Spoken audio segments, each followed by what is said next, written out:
पैसे ना होने पर तुमसे ज्यादा समझदार, तुमसे ज्यादा रिस्पॉन्सिबल दुनिया में कोई भी नहीं है राहुल।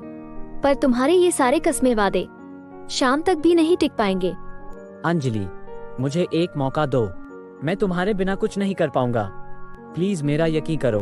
राहुल सच में सीरियस था, लेकिन अंजलि राहुल की एक भी बात नहीं सुनी। इसलिए राहुल दुखी होकर वहां से चला गया। अंजलि अपने पति को अच्छे से जानती थी। उसकी नजर में राहुल एक बहरूपिया था, जो कुछ पैसे पाने के लिए कोई भी रूप बना सकता था।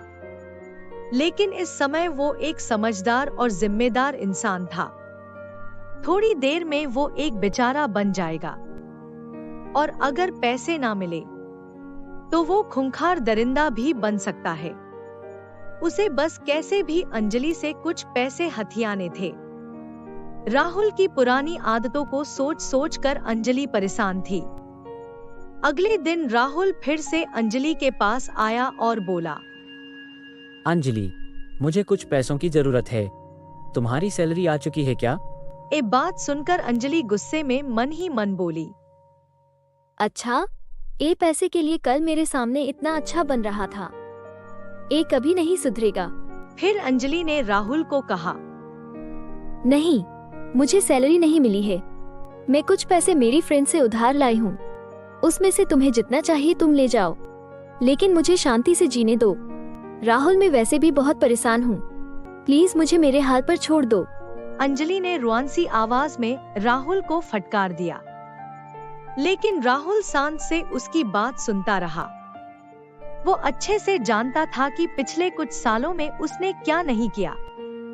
वो अपने और अंजलि के मिलने वाले हर एक इंसान को ठग चुका था।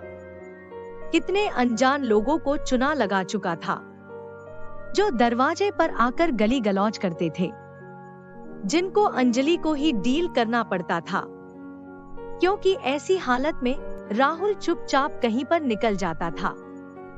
और तो और राहुल ने घर का सारा कीमती सामान बेच चुका था, इसलिए अंजलि की गुस्सा भी जायज था।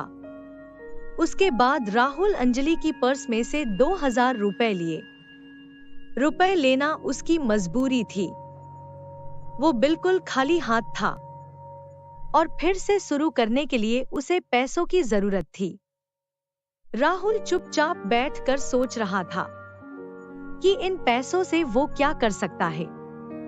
बहुत सोचने के बाद उसे एक आइडिया मिल गया और वो घर से बाहर चला गया। इस समय राहुल की 3 प्रायोरिटी थी।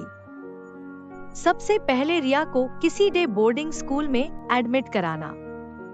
दूसरा, किसी भी हाल में अंजलि की हिम्मत टूटने ना देना।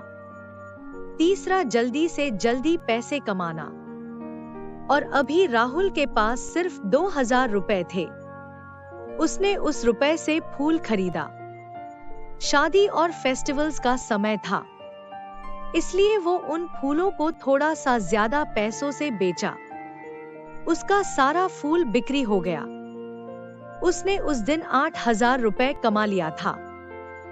तब रात की 10 बज चुके थे। वो घर जाने के लिए निकल पड़ा। उसने साथ में घर के लिए कुछ राशन की सामान लेकर आया था। उस वक्त अंजलि और रिया सो चुके थे। राहुल बहुत थक चुका था, इसलिए वो सोने के लिए जब अपने कमरे में जाता है, तब उसने अंजलि की बैग लिविंग रूम के टेबल में पड़ा हुआ देखता है और उसके साइड में वो एक एनवॉलप रखा हुआ था।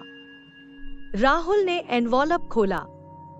ये एक लीगल नोटिस था। राहुल वो नोटिस पढ़ा। पढ़कर उसका होश उड़ गए। अभी अंजलि को इस नोटिस के बारे में पूछना ठीक नहीं होगा, कल सुबह उसे पूछ लूंगा। अगले दिन राहुल जल्दी उठकर ब्रेकफास्ट तैयार कर लेता है। कॉलेज के दिनों से ही अंजलि को नूडल्स पसंद था।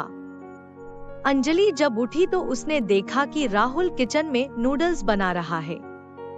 वो उसको कुछ ना कहकर ऑफिस के लिए रेडी होकर बाहर आई। रिया अभी तक सो रही थी। अंजलि को देखकर राहुल ने उसे कहा, अंजलि, ब्रेकफास्ट रेडी है, तुम डाइनिंग टेबल में बैठो, मैं लेकर आता हूँ। तब अंजलि किचन में झांकी। आज काफी दिनों के बाद किचन कुछ भरा भरा सा लग रहा था। राशन सब्जी सभी अपनी जगह पर रखे हुए थे, लेकिन अंजलि को इससे जरा भी फर्क नहीं पड़ रही थी। वो अपनी टेंशन में ही थी। वो किचन से जाकर डाइनिंग टेबल पर बैठ गई। राहुल नूडल्स की प्लेट रेडी कर अंजलि को दिया और कप में चाय भी दिया। रिया सो ही रही है क्या अभी? अंजलि ने कोई भी जवाब नहीं दिया। मैं आज उसे किसी डे बोर्डिंग स्कूल में एडमिशन कराने जा रहा हूँ। अंजलि कहीं खो हुई थी। उसने फिर से कोई जवाब नहीं दिया। अंजलि सुनो, मैं सब ठीक कर दूंगा, तुम बस धीरज रखो।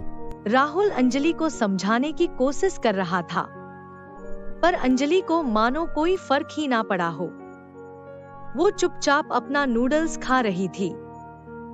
अंजलि तुम सुन रही हो ना? मेरा विश्वास करो, मैं इस बार सच बोल रहा हूँ। राहुल ने फिर से समझाने की कोशिश की, पर उसकी बातों से अंजलि इरिटेट हो रही थी। कैसे करूं विश्वास राहुल? मुझे एक बार बताओ, तुम ये बात मुझसे कितनी बार कह चुके हो? तुम कैसे सब कुछ ठीक करोगे? क्या कर लोगे तुम? तुम्हारे फिजूल खर्चे को मैं आज तक पे कर रही हूँ। क्रेडिट कार्ड का बिल 5 गुना हो चुका है। एक भी ड्यू समय पर नहीं जाता। सारा दिन मेरी बच्ची इस घर में अकेली रहती है। कभी सोचा वो अकेली सारा दिन घर में कैसे बिताती होगी और मुझ पर क्या बीतती होगी ऑफिस में? राहुल, तुम कुछ नहीं कर सकते। प्लीज तुम मुझे झूठा दिलासा देना बंद करो। मेरी दुनिया उजड़ चुकी है। ये सोच सोच कर मुझसे बहुत बड़ी गलती हो गई है कंपनी की काम में। कंपनी को मेरी कारण बहुत बड़ा लॉस हुआ है, इसलिए कंपनी ने मुझ पर 20 लाख का फाइन मारा है। मेरे पास 1000 रुपए भी नहीं है। मैं 20 लाख कहाँ से लाऊं? ऐसे बोलकर अंजलि रोने लगी। अंजलि, मैं तुमसे वादा करता हूँ, 1 हफ्ते के अंदर मैं तुम्हें इस मुसीबत से बाहर निकाल दूंगा। मैं 20 लाख का बहुत जल्दी बंदोबस्त कर दूंगा।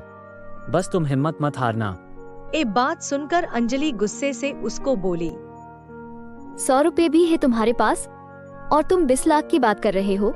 ऐसे बोलकर वो घर से ऑफिस के लिए निकल गई। राहुल को अंजलि की बात से दुख पहुंचा, लेकिन अंजलि का गुस्सा होना भी जायज था। उसके बाद राहुल अपनी बेटी रिया को उठाया और उसे ब्रश करवाया, उसको खाना खिलाया और उसकी बोर्डिंग स्कूल में एडमिशन करवाने के लिए उसे रेडी किया। अब आगे क्या होने वाला है, जानने के लिए देखिए हमारा अगला एपिसोड।